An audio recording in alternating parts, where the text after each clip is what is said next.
우리 함께 또 예배 전에 나오신 여러분들을 환영하고 축복합니다. 우리 먼저 인사 한번 나눠주시죠. 반갑습니다. 반갑습니다. 고맙습니다. 네. 이제 2월의 마지막 주일입니다. 이번 주에 방학이 다 끝나요. 그리고 새 학기가 시작이 됩니다. 대부분 이 새 학기가 되면 두 가지 마음을 품죠. 하나는 새로운 교실, 새로운 선생님, 새로운 친구들을 만나야 된다는 그런 말도 안 되는 기대와 설레임, 그런 마음이 있고요. 그리고 또 한 가지는 학교에 가야 된다는 공포가 있습니다. 정말 학교 싫어합니다. 저에게는 학교에 대한 공포가 있습니다. 왜냐하면 공부가 진짜 싫거든요. 공부 싫어합니다. 지금도 공부가 싫습니다.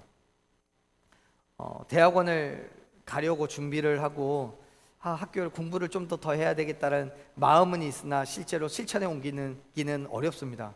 하기 싫거든요. 점점 나이가 들어가면서 책이 글자가 머리에 들어오질 않더라고요.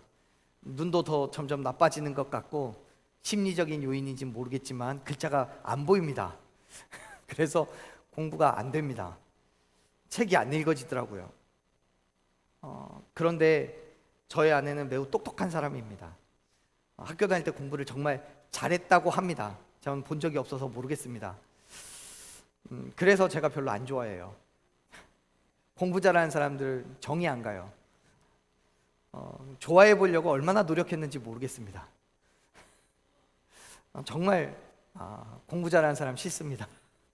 학교 다닐 때 그렇게 비교 많이 당하고요. 그렇게 많이 욕먹고 그랬습니다.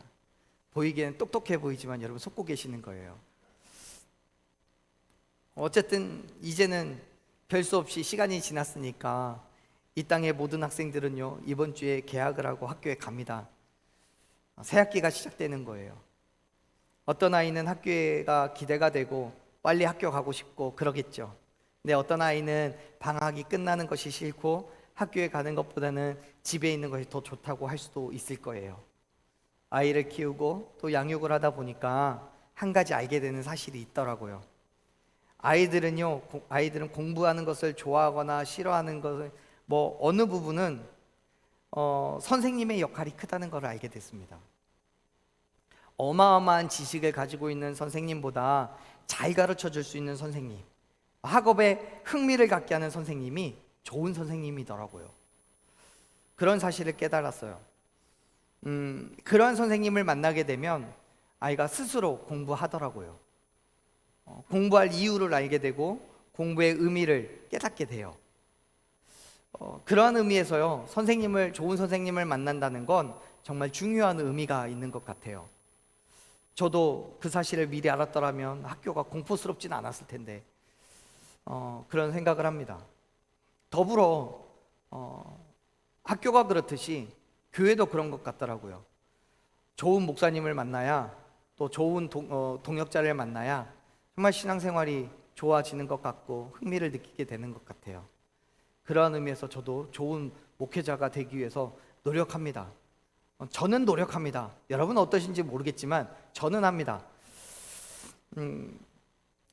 저는 이 시점에서 여러분, 우리의 믿음이 회복되었으면 좋겠어요.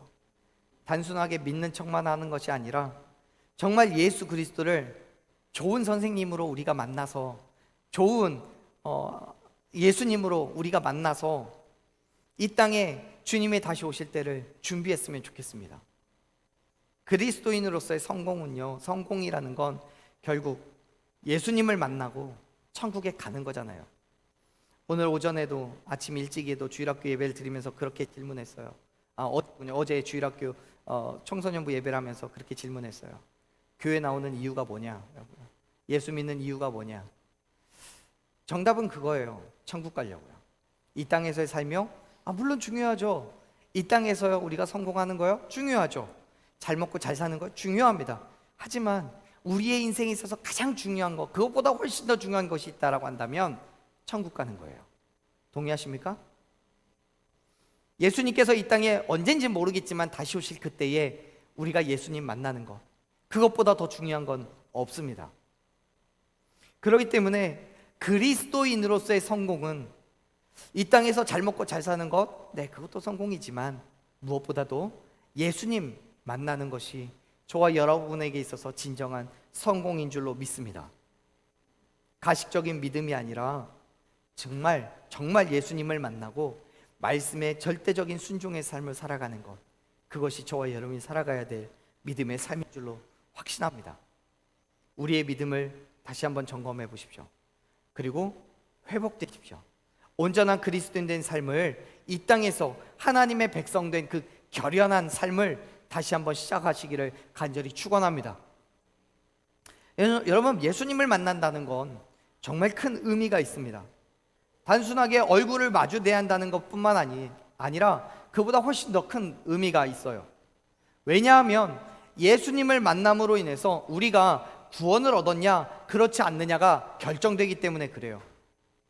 만일 우리가 예수님과 진정한 의미의 만남이 있다면 구원을 얻게 되겠지만, 반대로 그러한 만남이 없다면 구원을 기대할 수가 없겠죠. 그렇기 때문에 예수님을 만난다는 건 매우 중요한 일입니다. 얼굴을 마주 대하는 거예요. 예수님을 만나서 예수님의 음성을 듣고 예수님의 얼굴을 마주 대하는 것, 그 우리에겐 정말 큰 의미가 있습니다. 오늘 예배를 드리면서 보니까 이쪽이 황 비어서요, 이쪽만 쳐다보게 되네요. 이렇게 하고 예배를 드려야 될 것 같은데, 얼굴을 마주 대야 한다는 것 정말 큰 의미가 있습니다. 사랑하는 여러분 예수님을 만나셨습니까? 아니면 아직 만나지 못하셨습니까?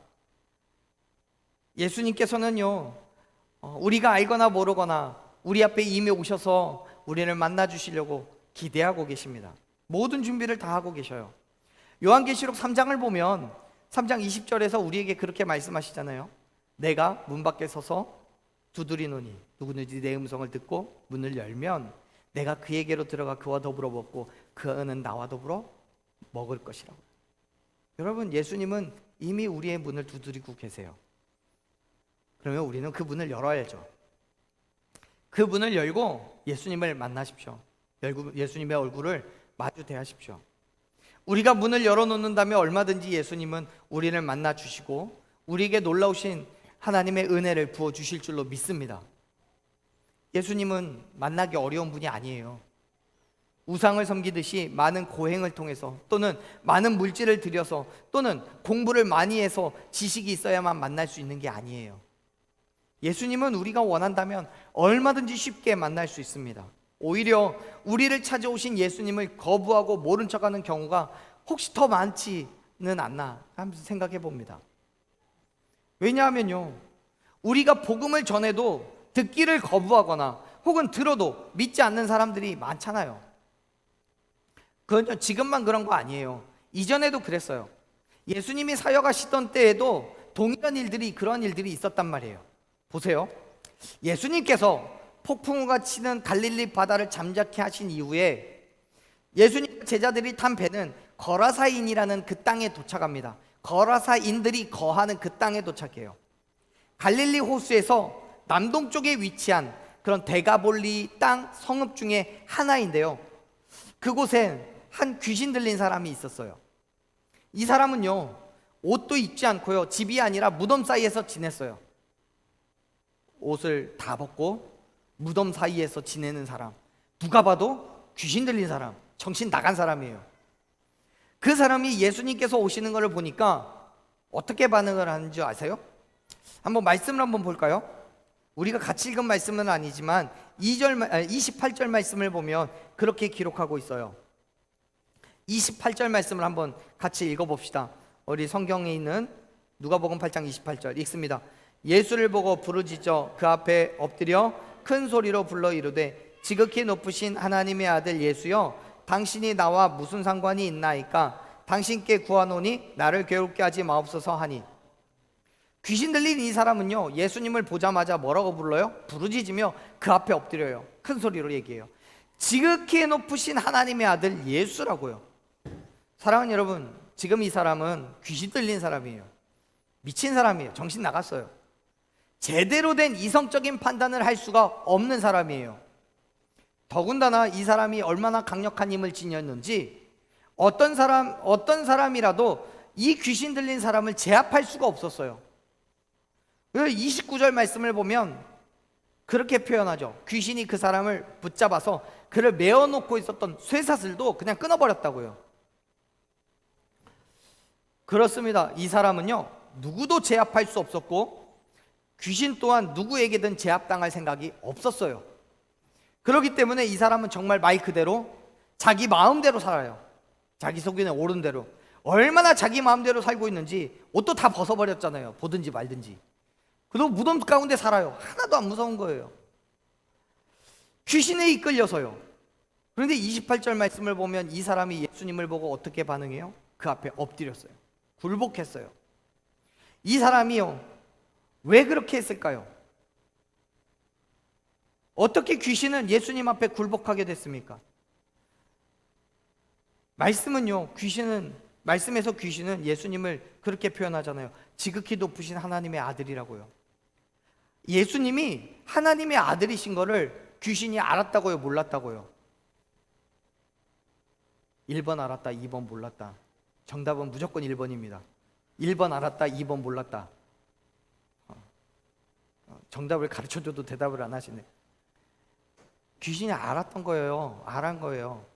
지금 귀신이 고백하고 있는 예수님의 존재는요, 예수님에 대한 고백은 이전에 누구도 하지 않았던 고백이에요.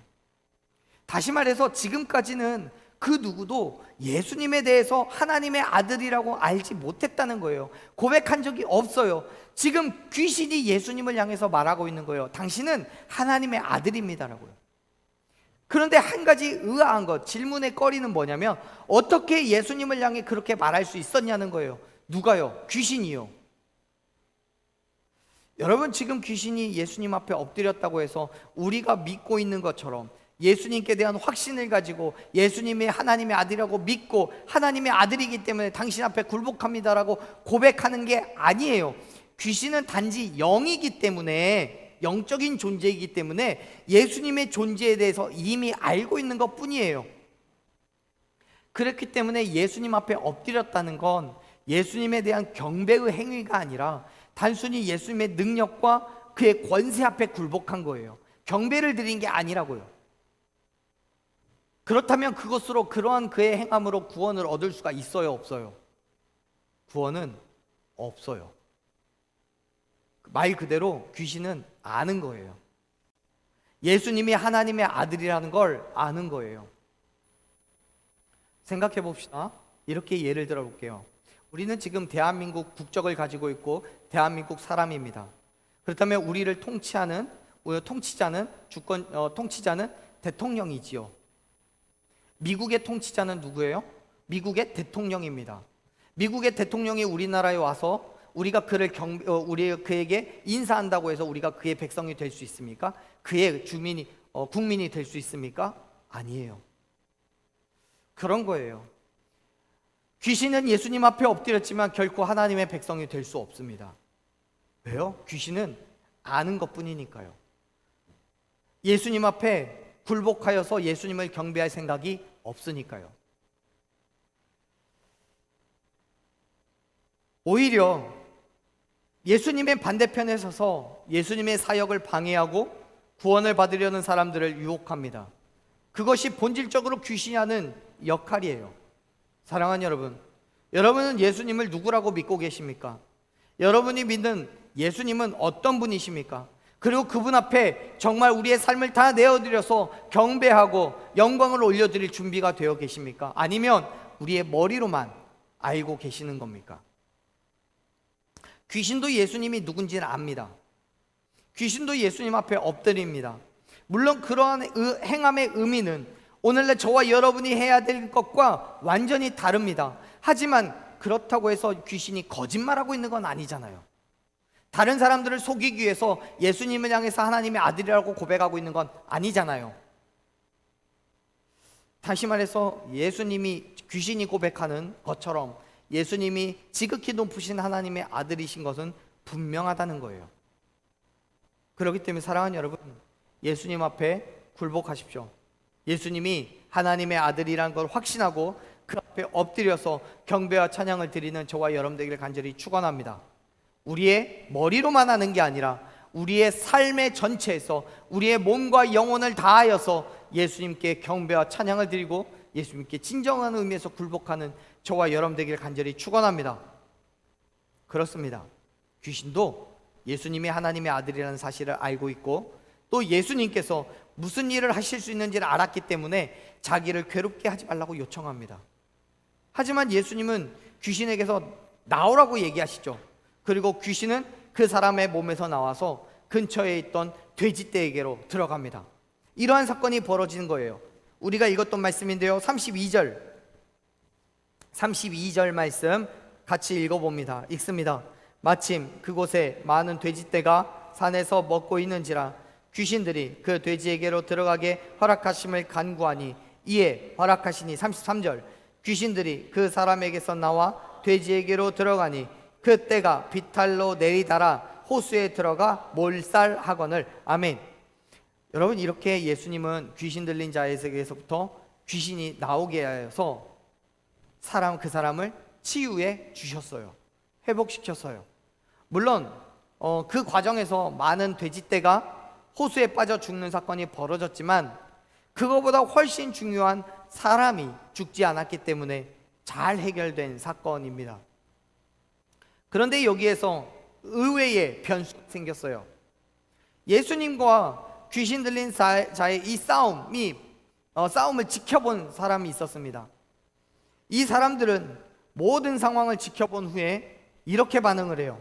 34절 말씀 읽어봅니다.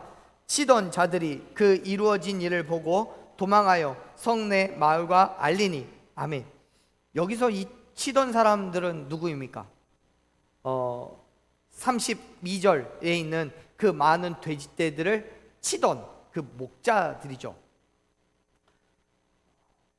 이 돼지떼의 주인인지 혹은 남의 돼지를 치던 사람이었는지는 말씀 속에서는 잘 모르겠어요. 그런데 확실한 거는 호수에 죽은 돼지떼들을 치던 사람이었다는 건 분명합니다. 근데 아마도 당시로서는 돼지떼를 친다는 건 굉장히 천한 일 중에 하나였기 때문에 이 주인은 아니었을 거라고 생각합니다. 뭐 어쨌든 중요한 건 지금 이 치던 사람들, 돼지떼를 치던 이 사람들이 예수님께서 귀신 들린 자를 고쳐주셨고 또 귀신들에 의해서 자기들이 치던 돼지떼들이 몰살당하는 것을 보고 놀랐어요. 깜짝 놀라서 어떻게 했어요? 성내와 마을에 알렸어요. 얼마나 놀랐는지 34절 말씀을 보면 이 치던 자들이 도망을 쳤다고 기록합니다. 그만큼 이 사람들은 예수님께서 행하신 일 때문에 두려움을 느꼈어요. 그래서 도망치듯이 그곳을 떠나 성안 모든 곳에 예수님께서 행하신 일을 알렸어요. 성내와 마을 곳곳을 찾아다니면서 예수님의 사건을 이야기한 거예요. 그러자 사람들이요, 의심 반, 호기심 반, 그 이야기의 진위를 확인하기 위해서 예수님께로 나아옵니다. 35절 말씀 읽어보겠습니다. 사람들이 그 이루어진 일을 보러 나와서 예수께 이르러 귀신 나간 사람이 옷을 입고 정신이 온전하여 예수의 발치에 앉아 있는 것을 보고 두려워하거늘. 아멘. 예수님께 나온 또 다른 사람들도, 마을 사람들도 사건의 진위를 확인하자 두려워했습니다. 지금 말씀 속에서 사람들이 두려워한 그 이유를 뭐라고 이야기합니까? 귀신 들린 사람이 정신이 말짱해져서 예수님 앞에 앉아 있는 걸 보고 두려워했대요. 귀신 들렸던 사람의 과거와 현재의 상태를 모두 알고 있는 이 사람들은 변화된 그 사람을 보고 두려웠어요. 그만큼 이 사람에게는 완전한 변화가 이루어졌다는 거예요. 이전의 모습을 상상할 수 없을 만큼의 변화인 거예요. 여러분 생각해 봅시다. 옷도 다 벗고 돌아다니고 무덤 속에서 지내던 이 사람이 정갈하게 머리 빗고 깨끗하게 세수하고 정말 예쁜 옷 입고 예수님 발치에 대소곳하게 앉아있는 그 모습을 보고 사람들이 놀랐어요. 그 모습, 변화된 모습을 보며 여러분이라면 어떻게 반응하겠습니까? 저라면요, 그렇게 다소다하게 예수님 앞에 앉아있는 그 사람을 보고 깜짝 놀라면서 정말 잘 됐다고 환호성을 질렀을지 모르겠어요. 왜요? 전 착하니까요. 여러분들은 어떨지 모르겠습니다. 그런데 이 사람들은요, 말씀 속에 등장하는 사람들은 그 사람의 모습을 보고 두려웠어요. 무서워했어요. 왜요? 너무나 극적인 변화를 이루었거든요. 상상할 수 없는 일이 벌어졌기 때문에 두려운 거예요. 그 변화된 그 사람을 보고 정말 잘 됐다라고 생각하는 것이 아니라, 이 귀신 들렸던 망나니를 이렇게 얌전하게 만들어 놓은 사람이라면 어떤 일을 벌일지 모르겠다고 생각한 거예요.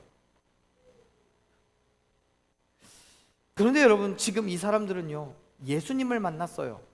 예수님의 말씀 때문에 귀신 들린 사람에게서 귀신이 떠나갔고, 이전의 모습을 상상할 수 없을 만큼 완전한 변화가 이루어졌어요. 그 모습을 본 사람들이 예수님의 능력에 대해서 그의 두려움을 느끼게 됐어요. 사랑하는 여러분, 사실 인간이요, 사람이 예수님에 대해서 진실을 알게 된다면 한쪽으로는 두려울 수밖에 없어요. 왜냐하면 예수님의 권세와 능력이 인간의 힘과 지식으로는 가늠조차 불가능한 거니까요. 그 앞에서 우리가 두려울 수 있는 건 나는 죄인이다라는 깨달음 때문이에요. 나는 부족하고 나는 죄인인데 저렇게 어마어마한 사람이 내 죄를 알게 된다면 나는 어떤 징계를 받게 된 것인가, 어떤 문제를, 어떤 어려움을 겪게 될 것인가에 대한 두려움인 거예요. 결국 인간이 하나님 앞에서 할 수 있는 거라고는 두려워 떨 수밖에 없어요. 그렇기 때문에 어쩌면 인간은 그 두려움이 겁이 나서 예수님을 멀리하려고 하고 예수님을 알려고 하지 않는 건지도 모르겠습니다. 근데 여러분, 우리가 느껴야 될 두려움은요, 공포와 달라요. 우리가 예수님을 바라보며 느껴야 될 감정은요, 공포가 아니라, 두려움이 아니라 경외라는 거예요. 내가 할 수 없는 일을 행하신 그 일에 대한 놀라움. 35절에서 두려워하다라고 번역되어 있는 이 단어는요, 경외하다라는 의미도 가지고 있어요. 하지만 그 두려움에 대해서 인간이 반응하는 방법이 두 가지인 거예요. 그 경외에 대해서 반응하는 방법이 두 가지예요. 그 두려움 때문에, 예수님이 가지고 계신 그 능력 때문에 예수님의 곁을 떠나든지, 아니면 반대로 경외함으로 하나님 곁에 머무는 거예요. 우리는 하나님의 능력을 알기 때문에, 하나님의 능력을 믿기 때문에 하나님을 경외하며 하나님을 만나기 위하여 이 자리에 나온 줄로 믿습니다. 그런데 당시 사람들은 아니었던 것 같아요. 예수님의 능력을 확인한 사람들은요, 그 두려움으로 인해서 자리를 떠나는 것을 선택합니다. 그리고 거라사인의 땅 근방 모든 백성들에게 그 사실을 이야기하고 예수님을 만나러 다시 나옵니다. 36절 말씀 한번 볼까요? 36절 읽어봅니다.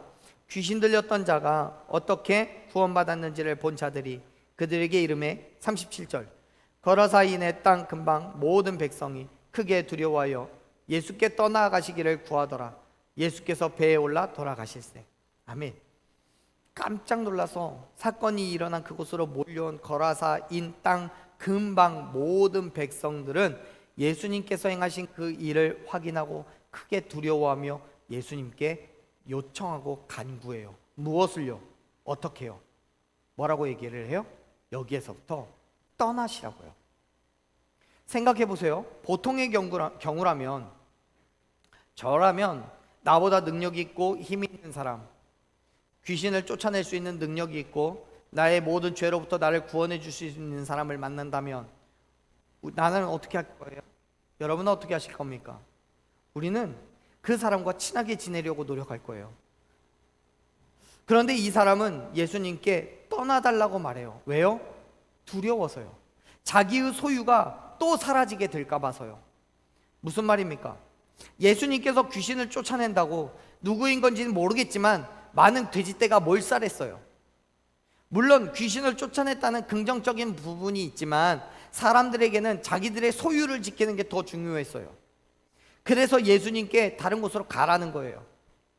사랑하는 여러분, 여전히 우리도 예수님의 능력과 그 권세는 확인할 수 있어요. 말씀 속에서도 확인 가능하고요, 또 많은 그리스도인들을 통해서도 알 수 있어요. 변화된 삶의 모습을 보면 알 수 있어요. 그런데 거기에 반응하는 모습은요, 각각 달라요. 어떤 사람은 예수님께로 가까이 가서 깊은 교제를 나누기를 원하지만, 반면 어떤 사람은 오히려 예수님으로부터 멀어지려고 해요. 왜요? 예수님께 가까이 갈 때마다 내가 가진 걸 포기해야 되기 때문에요. 버려야 되니까요. 같은 사건을 기록하고 있는 마태복음 8장 33절 말씀을 한번 찾아보죠.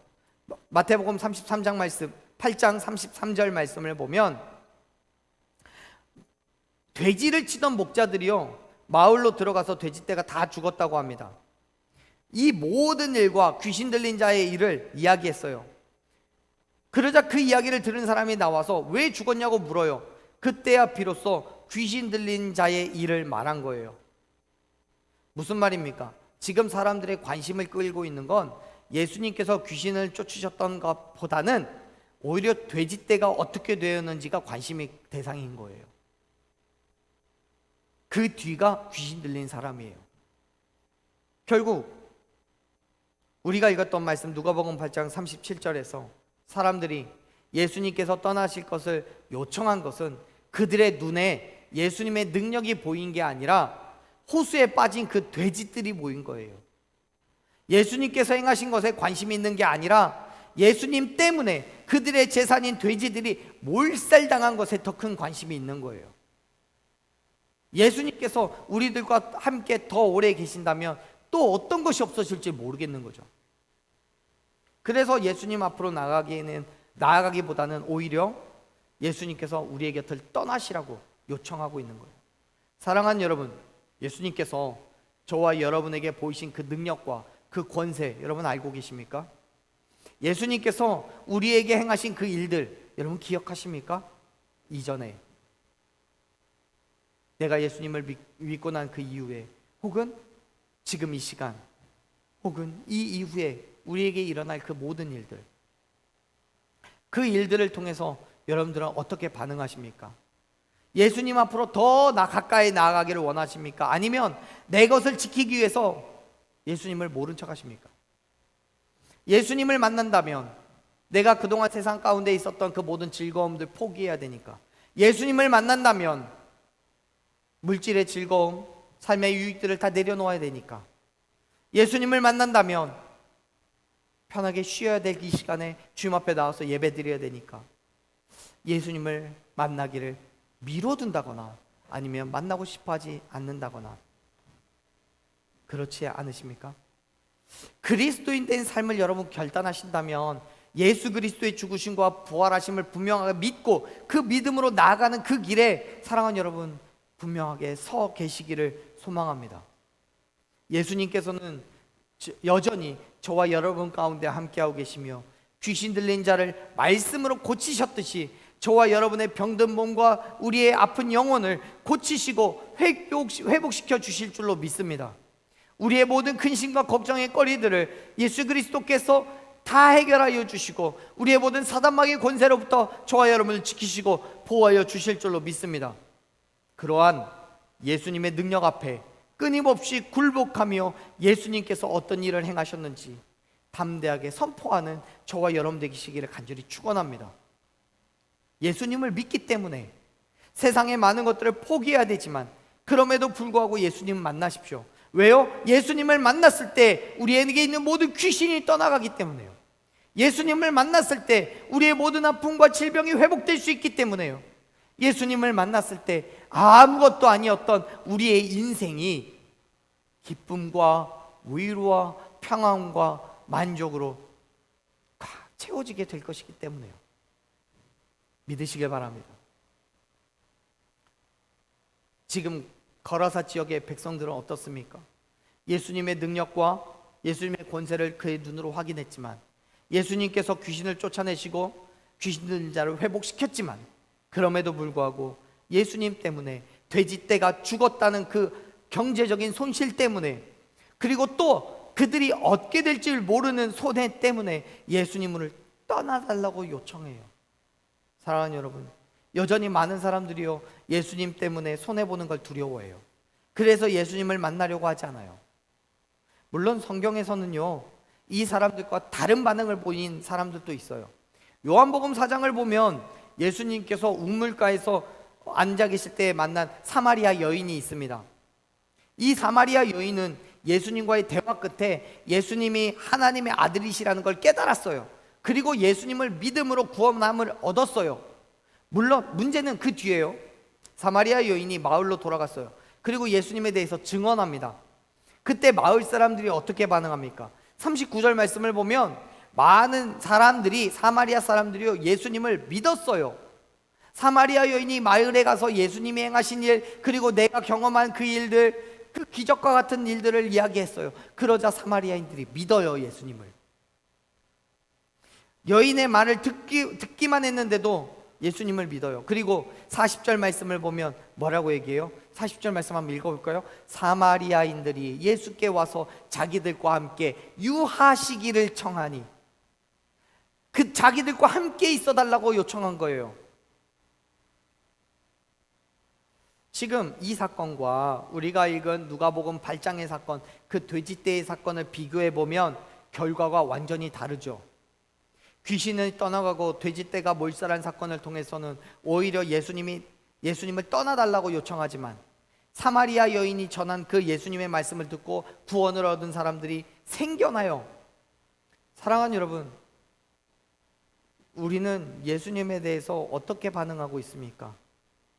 예수님은 귀신 들린 자를 회복시킨 것처럼 저와 여러분도 회복시키실 뿐만 아니라 사마리아 여인의 그의 영의 문제를 해결하신 것처럼 저와 여러분의 영적인 문제도 해결하실 수 있음을 믿으시길 바랍니다.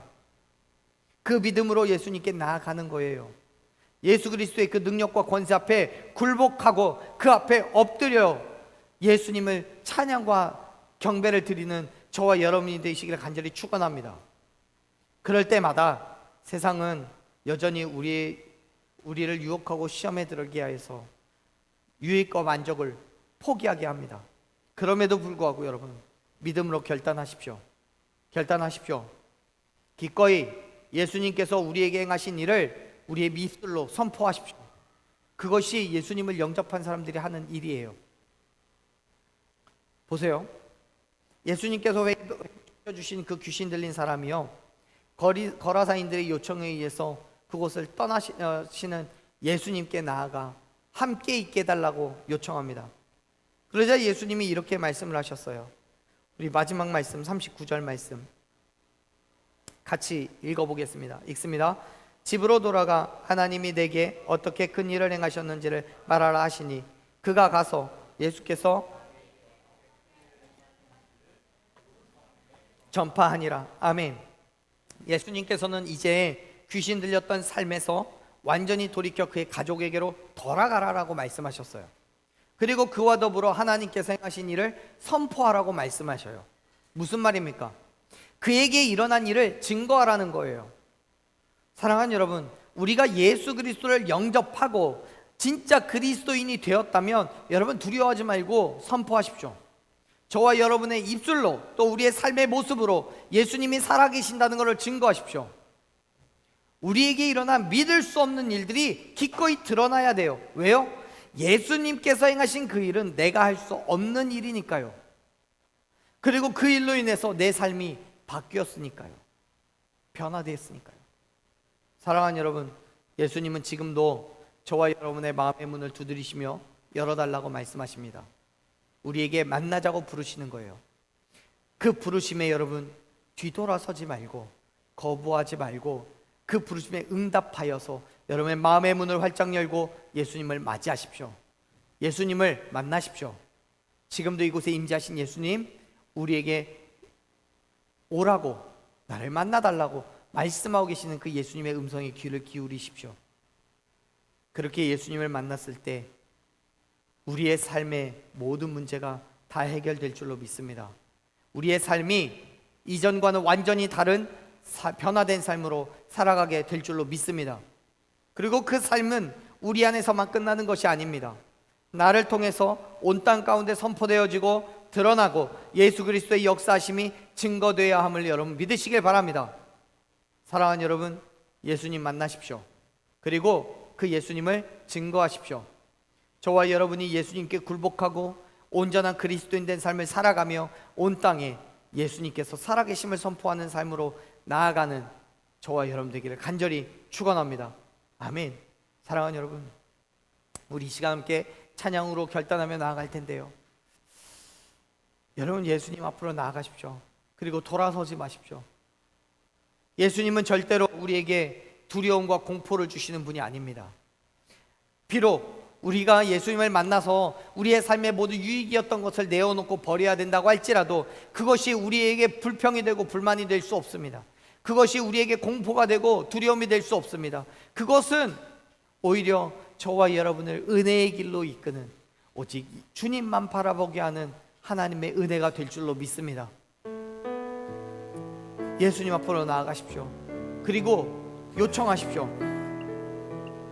나의 모든 것이 되어달라고, 예수님을 더 알게 해달라고, 예수님이 나의 주인이 되셔서 예수님을 깨달아 알게 해달라고, 그의 뜻대로 살아가게 해달라고 그렇게 간구하십시오. 우리 주님 곁으로 우리를 이끌어 달라고 함께 이 찬양 고백하며 나아갔으면 좋겠습니다. 우리의 모든 것 다 드리며 나아가는 이 시간 되길 소망합니다.